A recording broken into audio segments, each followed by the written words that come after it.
32 സങ്കീർത്തനം 8 തിരുവചനം. സങ്കീർത്തനം 32:8 വായിച്ചോളൂ. ഞാൻ നിന്നെ ഉപദേശിക്കാം. ഏറ്റു പറഞ്ഞേ. ഞാൻ നിന്നെ ഉപദേശിക്കാം. നീ നടക്കേണ്ട വഴി കാണിച്ചു തരാം. ഞാൻ നിന്റെ മേൽ ദൃഷ്ടി ഉറപ്പിച്ച് നിന്നെ ഉപദേശിക്കാം. എന്നാ ഇന്റിമസിയാ. നമ്മളോട് ഏറ്റവും അടുപ്പമുള്ളവർ നമ്മുടെ കണ്ണെ നോക്കിയിട്ട് സീരിയസ് ആയിട്ട് ഒരു കാര്യം പറഞ്ഞാൽ നമുക്ക് എന്ത് ഇൻറ്റിമസി ഫീൽ ചെയ്യും. ദൈവം അങ്ങനെയാണ്. ഇപ്പം ഞാൻ നിങ്ങളോട് പറയുന്ന വഴികൾ സിമ്പിളായ വഴികളാണ്. ഞാൻ പറയുമ്പോൾ നിങ്ങൾ ശ്രദ്ധിച്ച് കേൾക്കണം. എന്താ കാരണം? 21 ലക്ഷത്തോളം മനുഷ്യരെ ഈ ജന്മത്തിൽ കൗൺസിൽ ചെയ്താണ്. 21 ലക്ഷം മനുഷ്യരെ. അച്ഛനായിട്ട് 5 ദിവസം പോലും എനിക്ക് വെറുതെ പോയിട്ടില്ല. പിറ്റേ ദിവസം തുടങ്ങിയതാണ് ശുശ്രൂഷ. പല ശുശ്രൂഷകളിൽ അവസാനമാണ് ദൈവം ഉടമ്പടി തന്നത്. അതിനുള്ളിൽ എത്രയോ ശുശ്രൂഷകൾ നടന്ന് കടലിൽ 10 കൊല്ലം കൺവെൻഷൻ വരെ നടത്തി. 10 കടലില്ലേ, കടപ്പുറത്തല്ല, കടലില്ലേ. ഓരോരോ കാലത്ത് കർത്താവ് പറയുന്ന ഓരോ ശുശ്രൂഷ. ഒരു കാലത്ത് ഇവിടെ അഖണ്ഡ ജപമാലയായിരുന്നു. 1000 മണിയുടെ ജപമാല. 1000 മണിയുടെ ജപമാല ചൊല്ലിക്കൊണ്ടിരിക്കുന്ന കാലത്താണ് പോപ്പ് ജോൺ പോൾ ജപമാല വർഷം പ്രഖ്യാപിച്ചത്. എൻ്റെ ജന്മത്തിൽ ഞാൻ കരണക്കൊന്ത ചൊല്ലിയിട്ടില്ല, ചൊല്ലുകയുമില്ല. അതിൻ്റെ കാരണം എന്താണെന്നറിയാമോ?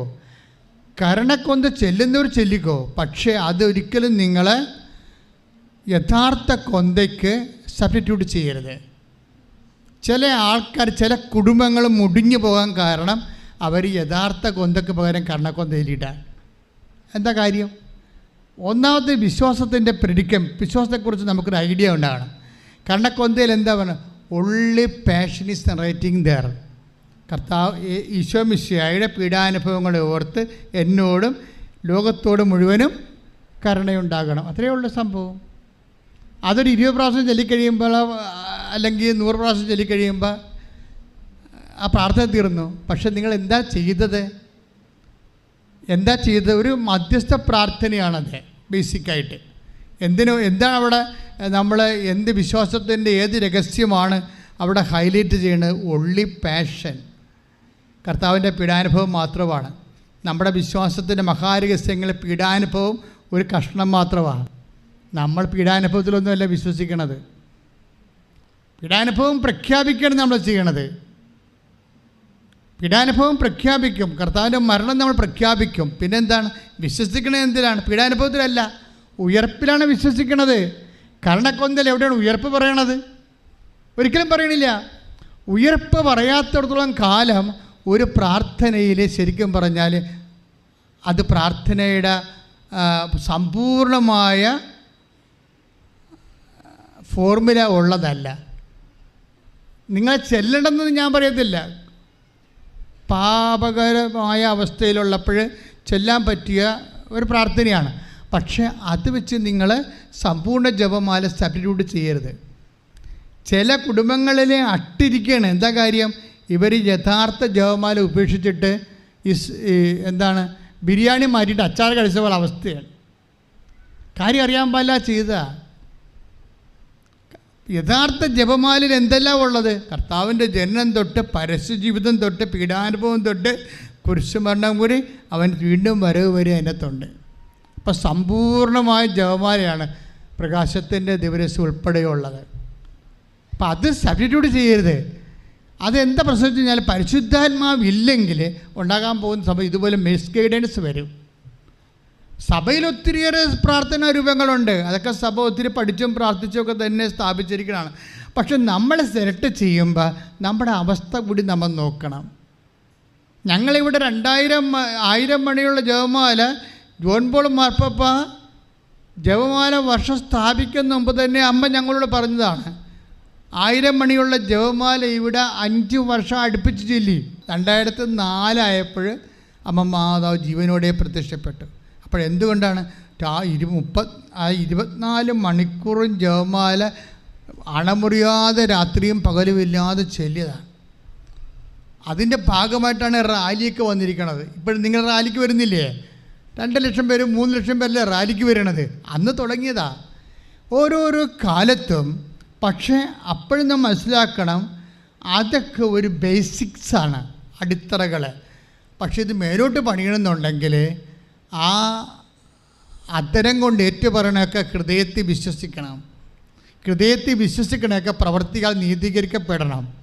റോമ 10:9 യാക്കോബ് 2:19 കൂടി കൂട്ടിവെക്കുമ്പോഴാണ് വിശ്വാസം നടപടി പൂർണ്ണമാകണത്. റോമ 10:9 എന്താ പറയണത്? യേശു കർത്താവാണെന്ന് അധരം കൊണ്ട് ഏറ്റുപറയുന്നു. ദൈവനെ മരിച്ചുവെന്ന് ഉയർപ്പിച്ചെന്ന് ഹൃദയത്തിൽ വിശ്വസിക്കുന്നു. അങ്ങനെ വിശ്വസിക്കുന്നവരെന്ത് ചെയ്യണം? വിശ്വാസം പ്രവൃത്തിയാൽ നീതീകരിക്കപ്പെടണം. പ്രവൃത്തി വേണം. അത് യാക്കോബ് 2:17. അപ്പോൾ ഇത് രണ്ടും കൂടി ലിങ്ക് ചെയ്യുമ്പോഴാണ് എന്തുകൊണ്ടാണ് ഉടമ്പടി കത്താൻ കാരണം. പെട്ടെന്ന് മുമ്പും പുറം നോക്കാതെ ഇത് കത്തിപ്പടരാൻ കാരണം ഇതിൻ്റെ സത്യസന്ധമായ ഫോർമുലയാണ്. അത് വൃത്തിയും മെനയുമായിട്ട് ആരാണ് മനസ്സിലാക്കുന്നത്?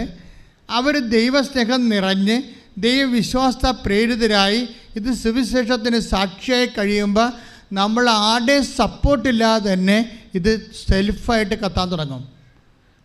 പ്രാർത്ഥിക്കുക, കർത്താവായ ദൈവമേ, ഉടമ്പടിയുടെ ജീവൻ വിവേചിച്ച് മനസ്സിലാക്കി അതനുസരിച്ച് പ്രയോഗിക്കുവാൻ ഞങ്ങളെ അന്തർജ്ഞാനത്താൽ അഭിഷേകം ചെയ്യണം. അതുപോലെ വിശ്വാസ സ്ഥിരീകരണത്തിൻ്റെ മറ്റൊരു ജോലിയാണ് ദൈവാനുഭവത്തിൻ്റെ സാക്ഷ്യപ്പെടുത്തലുകൾ. ഉടമ്പടിയുടെ മെയിൻ സംഭവമാണ് ദൈവാനുഭവത്തിൻ്റെ സാക്ഷ്യപ്പെടുത്തലുകൾ. അത് വിശ്വാസത്തിൻ്റെ സ്ഥിരീകരണത്തിൻ്റെ ഏറ്റവും വലിയ കടുത്ത പ്രയോഗമാണ്.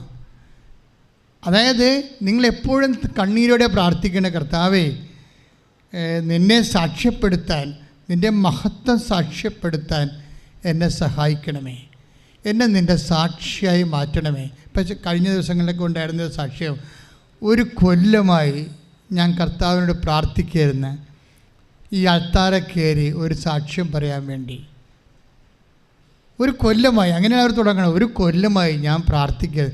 വേറെ ഒരു ലേഡി പറഞ്ഞത്, ഞാൻ സ്വപ്നം കണ്ടായിരുന്നു കൃപാസന അൾത്താര കയറി സാക്ഷ്യം വഹിക്കാൻ വേണ്ടി. അതെന്താ സംഭവിച്ചാൽ, നിങ്ങൾക്ക് കിട്ടിയ സാക്ഷി ഇപ്പം നിങ്ങളിവിടെ 2000-3000 പേരുണ്ട്, അതല്ല. ഇത് കഴിഞ്ഞ മാസം കഴിഞ്ഞ ചൊവ്വാഴ്ച ഞാൻ പറഞ്ഞ ഒരു സാക്ഷ്യം ആൾക്കാർ ഇപ്പോൾ കൂടിയിരിക്കുന്നത് 2,00,000 ആൾക്കാർ ആ സാക്ഷ്യം കണ്ടു. ലോകത്തിലുള്ള എമ്പാടുമുള്ള 2,00,000 പേരാണ് ആ സാക്ഷ്യം കണ്ടത്. എന്ത് സംഭവിച്ചിരിക്കണത്? ആ 2,00,000 പേരിലേക്ക് എന്ത് പറ്റി? സുവിശേഷം പ്രസരിക്കും. യേശുക്രിസ്തുവിൻ്റെ സുവിശേഷം ആ 2,00,000 പേരിലേക്കാണ് നിങ്ങൾ കൊടുക്കുന്നത്. ദാറ്റ് മീൻസ് നിങ്ങൾക്ക് വീട്ടിലിരുന്ന് ഒരു ജന്മം കൊണ്ട് ഒരു 2,000 പേരെ പോലും നിങ്ങൾക്ക് സുവിശേഷത്തിലേക്ക് ചെയ്യാൻ പറ്റത്തില്ല, അല്ലേ? എന്ത് പാടാണ്. ഒരു 2,000 പേരെങ്കിലും നിങ്ങൾക്ക് യേശുക്രിസ്തുവിനെ കുറിച്ച് പറയണമെങ്കിൽ നിങ്ങൾ എത്ര പേരോട് പറഞ്ഞു കാണാം? വളരെ കുറച്ച് പേരോടെ പറഞ്ഞു കാണത്തുള്ളൂ. അങ്ങനെ പറയണമെങ്കിൽ, മറ്റുള്ളവരോട് പറയണമെങ്കിൽ പ്രത്യേക അഭിഷേകം നമുക്ക് വേണം. ഇപ്പം ചില ആൾക്കാരൊക്കെ പല സഭയുടെ ഉന്നതമായ യൂണിവേഴ്സിറ്റികളിലൊക്കെ പോയി സുവിശേഷത്തെക്കുറിച്ചൊക്കെ ഡോക്ടറേറ്റ് എടുക്കും. അവർ വിമാനത്തിൽ അങ്ങോട്ടും ഇങ്ങോട്ടും പോകുമ്പോൾ സഭയ്ക്ക് 10, 20, 30 ലക്ഷം രൂപയൊക്കെയാണ് ഒരു ഡോക്ടറേറ്റിന് വേണ്ടി ഒരു വിദ്യാർത്ഥിനെ പഠിപ്പിച്ചെടുക്കണമെങ്കിൽ. പക്ഷെ അവർ വിമാനത്തിൽ ഇരിക്കുമ്പോൾ പോലും അടുത്തിരിക്കുന്ന ആളിനോട് യേശുവിനെക്കുറിച്ച് പറയത്തില്ല. അതാണ് പ്രശ്നം. സഭ 30 ലക്ഷം രൂപ മുടക്കി ഡോക്ടർമാരുണ്ടാക്കിയതാണ്. പക്ഷേ അടുത്തിരിക്കുന്നവനോട് അങ്ങോട്ട് പോകുമ്പോൾ ഇങ്ങോട്ട് പോകുമ്പോൾ നിങ്ങൾ യേശുക്രിസ്തു വിശ്വസിക്കണമെന്ന് അവരാരെങ്കിലും പറഞ്ഞിട്ടുണ്ടെങ്കിൽ അവരാണ് യഥാർത്ഥത്തിൽ അഭിഷേകമുള്ളവർ. മറ്റുള്ളവർ അതൊരു പ്രൊഫഷനായിട്ട് എടുത്തിരിക്കുക. ക്രിസ്തുവിനെ പഠിക്കണത് എന്തിനാണ്? ക്രിസ്തുവിനെ കൈമാറാനാണ്. കൈമാറാനല്ലാതെ ക്രിസ്തുവിനെ പഠിക്കണത് എന്തിനു വേണ്ടിയാണ്? അതാണ് പ്രശ്നം. ക്രിസ്തുവിനെ കൈമാറാനല്ലാതെ പഠിക്കണത് എന്തിനാണ്? ചില ആൾക്കാർ ചില വീടുകളിലൊക്കെ ചിലരൊക്കെ MBBS പോകും. എന്നിട്ട് അവർ തന്നെ പറയും ഞങ്ങൾക്ക് ഡോക്ടറായിട്ട് കാര്യമൊന്നുമില്ല. കാര്യം എന്താണ്? 10 തലമുറക്ക് തിന്നാനുള്ളത് ഞങ്ങളുടെ വീട്ടിൽ കിടപ്പുണ്ട്, പിന്നെ ഞങ്ങൾ എന്തിനാണ് ജോലിക്ക് പോകുന്നത്? പിന്നെ ഒരു ആഡംബരത്തിന്, ആധ്യാത്മികമായ കാര്യങ്ങൾ ചെയ്യുന്ന ആഡംബരത്തിനല്ല, അത് അഭിഷേകത്തിനും വിശ്വാസ കൈമാറ്റത്തിനും വേണ്ടിയാണ്.